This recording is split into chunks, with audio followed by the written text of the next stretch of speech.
A massive pileup on the interstate snarls traffic for hours. Drivers wary of potential slick spots slow down for fog and cause a huge chain reaction crash. Nearly 4 dozen vehicles were involved, including a logging truck near the 10-mile interchange. 10 people hospitalized, but amazingly no one was killed. Tara Martin was on the scene that's now being described as a war zone. Very scary, just didn't know what was going to happen next. It was like a scene right out of the movies that local authorities are now calling the perfect storm. Essentially, what seemed to be zero visibility, and all of a sudden you were on top of the car in front of you.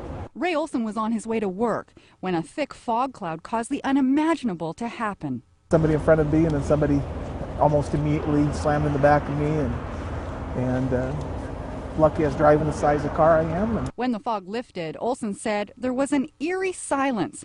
And then everyone could see the result of what had just happened. Somebody in front of me, and then somebody almost immediately slammed in the back of me, and lucky I was driving the size of car I am. The most serious crash involved a fully loaded logging truck with a small car pinned underneath one of the rear axles. Officers say the driver of a logging truck tried to swerve and avoid the car, but smashed into it, dragging the car and its driver down the freeway. Amazingly, troopers say the man inside the car was injured, but is expected to live. Today, this morning, the weather, this was the perfect storm on the roadway. This was the weather changing instantly with already icy conditions on the roadway, speed too fast for the conditions of the roadway, maybe even a little inattention being involved, and all of that comes together at one time, and this is the result. But in the midst of chaos and tragedy, Captain Gardner says several uninjured drivers were jumping out of their cars to help each other. Obviously, there were some whose vehicles had just minor damage and there were no injuries, and immediately they rushed to the aid of others